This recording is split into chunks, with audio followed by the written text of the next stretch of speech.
Assalamualaikum warahmatullahi wabarakatuh.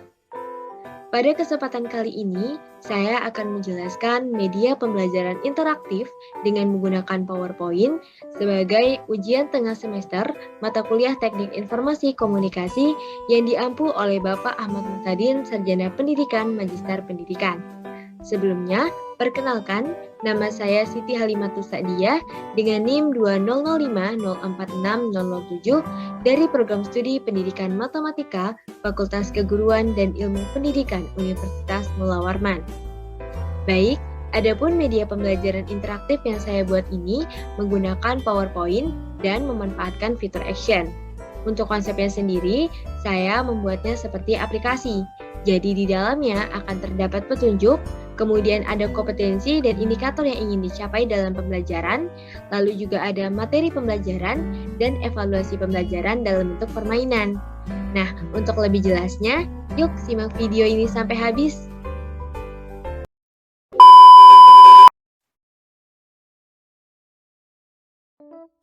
Baik, jadi inilah media pembelajaran interaktif yang saya buat menggunakan PowerPoint.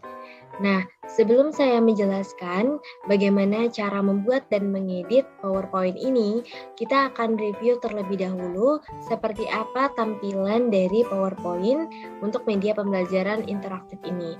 Nah, kita mulai dari slide yang pertama. Ya, jadi tampilannya seperti ini teman-teman. Nah, untuk yang pertama itu ada judul materi. Di sini saya mengambil materi bilangan bulat yang diajarkan kepada siswa kelas 7 semester ganjil. Nah, untuk memulainya kita bisa klik tombol mulai yang ada di sini. Maka akan muncul ke tampilan menu. Nah, teman-teman, di sini untuk tampilan menu di sini ada 4, yaitu ada petunjuk, kemudian kompetensi, materi, dan evaluasi. Nah, teman-teman perhatikan ketika kita mengarahkan kursor kita ke keempat tombol ini, maka akan ada efek suara. Itu artinya menandakan bahwa tombol ini bisa kita klik. Nah, misalkan untuk yang pertama kita klik dulu tombol yang petunjuk ya. Nah, maka akan muncul tampilan bagian petunjuk. Nah, di sini dijelaskan beberapa tombol seperti ini, artinya ini menu utama. Kemudian kalau silang berarti menutup slide. Kemudian untuk ini adalah tombol halaman sebelumnya, dan ini untuk tombol halaman selanjutnya. Kita kembali ke menu utama. Lalu kita lihat kompetensi. Nah, untuk kompetensinya ini isinya ada kompetensi dasar dan indikator. Nah, untuk materi bilangan bulat, kompetensi dasarnya adalah menjelaskan dan melakukan operasi hitung bilangan bulat dan pecahan dengan memanfaatkan berbagai sifat operasi. Kemudian untuk indikator yang akan dicapai, itu yang pertama adalah mengenal bilangan bulat, yang kedua menghitung hasil penjumlahan bilangan bulat, dan yang ketiga adalah menghitung hasil pengurangan bilangan bulat. Next, kita lanjut ke menu utama. Kita lihat materi. Nah, materi di sini kita mulai dari pengertian bilangan bulat. Jadi bilangan bulat itu adalah bilangan yang terdiri dari bilangan bulat negatif, 0, dan bilangan bulat positif. Kalau digambarkan dalam garis bilangan itu bisa sebagai berikut ini. Jadi ada bilangan bulat negatif, kemudian 0, dan bilangan bulat positif. Jadi kalau pada garis bilangan, itu bilangan bulatnya itu disusun secara menaik dari kiri ke kanan. Sehingga bilangan di sebelah kanan itu akan lebih besar daripada di sebelah kiri. Kemudian adalah penjumlahan dan pengurangan bilangan bulat. Nah, jadi penjumlahan dan pengurangan bilangan bulat itu bisa kita selesaikan dengan menggunakan garis bilangan. Caranya kita buat dulu suatu kesepakatan, dimana kalau misalkan bilangannya itu positif, berarti dia menghadap ke arah kanan, kemudian 0 itu diam, bilangan negatif berarti menghadap ke kiri. Untuk operasinya, kalau operasinya adalah penjumlahan, maka dia bergerak maju, kalau pengurangan, maka dia bergerak mundur. Nah, kita masuk ke contoh soal. Untuk penjumlahan bilangan bulat, contoh soalnya 3 tambah 4. Nah, 3 adalah bilangan positif, berarti dia menghadap ke kanan. 3, kemudian ditambah 4. 4 adalah bilangan positif, berarti dia tetap menghadap ke kanan. Kemudian bergerak maju 4. Jadi hasilnya adalah 7. Selanjutnya, contoh yang kedua, negatif 2 ditambah 7. Negatif 2 ini adalah bilangan negatif, berarti dia menghadap ke kiri. Kemudian ditambah 7, 7 bilangan positif, berarti dia menghadap ke kanan. Karena operasinya adalah penjumlahan, maka dia bergerak maju. Jadi hasilnya adalah 5. Selanjutnya, pengurangan bilangan bulat. Nah, untuk pengurangan bilangan bulat, contohnya 4 dikurang negatif 5. 4 itu bilangan positif, berarti dia menghadap ke kanan. Kemudian dikurang negatif 5. Negatif 5, bilangan negatif, berarti dia menghadap ke kiri. Karena operasinya pengurangan, maka dia bergerak mundur. Seperti ini, jadi hasilnya adalah 9. Nah, contoh yang kedua untuk pengurangan adalah negatif 8 dikurang negatif 5. Ingat, negatif 8 itu bilangan negatif, berarti dia menghadap ke kiri. Kemudian dikurang negatif 5. Negatif 5 itu bilangan negatif juga, berarti dia tetap menghadap ke kiri, tapi dia bergerak mundur karena operasinya pengurangan. Jadi hasilnya negatif 3. Nah, setelah kita menjelaskan materinya, maka kita bisa lanjut ke evaluasi. Sini saya memberikan 5 soal. Nah, untuk soal yang pertama, di sini ada tampilan pertanyaannya, kemudian ini ada 4 pilihan jawaban. Nah, di sini siswa diminta untuk memilih salah satu jawaban yang menurut mereka tepat. Di sini pertanyaan yang pertama adalah pernyataan di bawah ini yang tidak benar adalah apa? Jadi kita di sini menentukan pernyataan mana yang tidak benar. Nah, kalau nanti jawabannya benar, nanti dia akan tampilannya seperti ini. Nah, ini kalau jawabannya benar. Kita lanjut. Untuk soal yang kedua sama, di sini ada pertanyaannya, kemudian ini pilihan jawabannya. Nah, kalau misalkan kita pilih jawabannya salah, nanti tampilannya akan seperti ini. Lanjut. Kemudian untuk soal yang ketiga, ini bentuknya berbeda dengan yang sebelumnya. Di sini ada durasi waktunya. Kalau waktunya habis, maka kita tidak bisa menjawab pertanyaannya.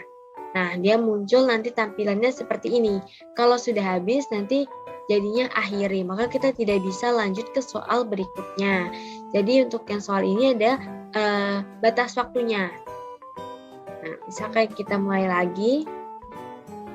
Nah, hasil dari negatif 11 ditambah negatif 5. Jadi pertanyaannya di atas, ini adalah jawabannya. Kita pilih jawaban yang tepat. Nanti akan muncul seperti ini, jawaban benar, maka kita bisa lanjut ke soal berikutnya. Hasil dari negatif 4 dikurang negatif 7 tambah 2 adalah kita pilih jawabannya benar. Ini seperti mobil tembak ya. Nah, gitu dia. Kita bisa lanjut ke soal berikutnya. Nah, soal yang terakhir, ini soal cerita. Suhu kota Paris adalah 30 derajat Celcius di bawah 0, kemudian turun salju yang menyebabkan suhu turun 80 derajat Celcius. Suhu kota Paris sekarang adalah negatif 110 derajat Celcius. Nah, kalau benar, maka selesai sudah evaluasi kita. Nah, nanti dia akan kembali ke menu awal. Nah, jadi seperti itu teman-teman.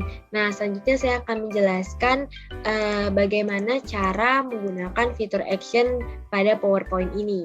Nah, jadi untuk membuat PowerPoint ini intinya itu adalah di menu fitur action-nya. Jadi ketika kita klik tombol ini, maka dia akan langsung berpindah ke slide yang diinginkan.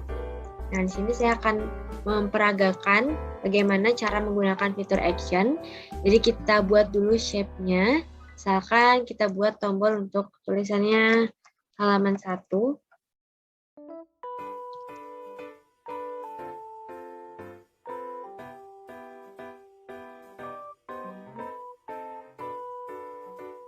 Seperti ini. Kemudian kita buat 2 tombol ya, halaman 1, kemudian halaman 2. Nah, selanjutnya ini kita anggap sebagai halaman 1. Nah, jadi nanti ketika kita klik halaman 1, nanti dia akan berpindah ke sini.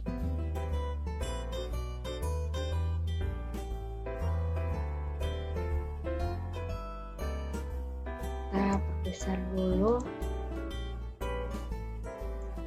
Oke. Seperti ini ya. Nah, ini halaman 1. Terus ini kita anggap halaman 2.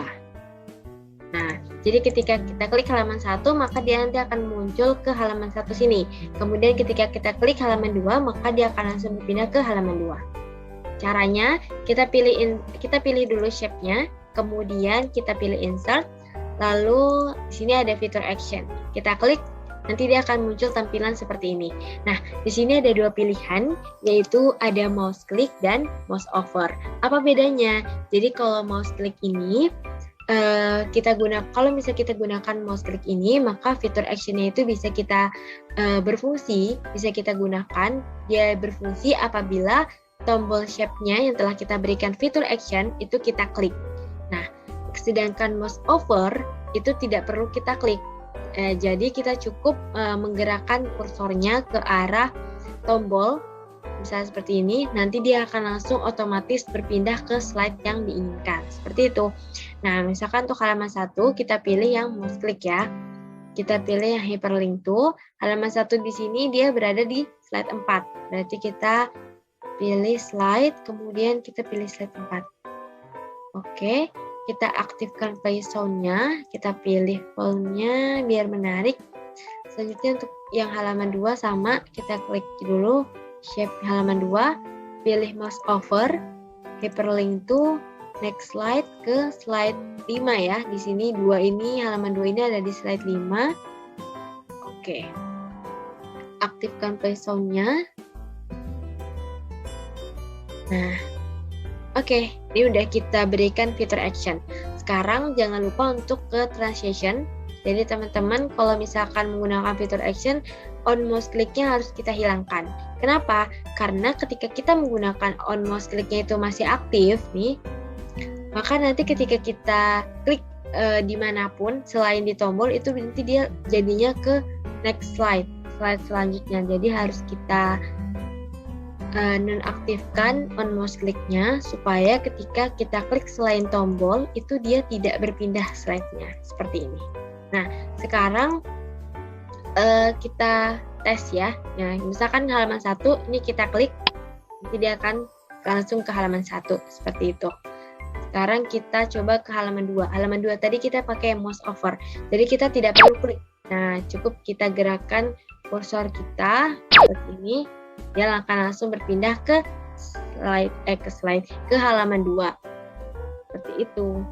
Nah, mudah ya teman-teman. Jadi kita bisa menggunakan fitur action ini untuk membuat media pembelajaran interaktif yang menarik.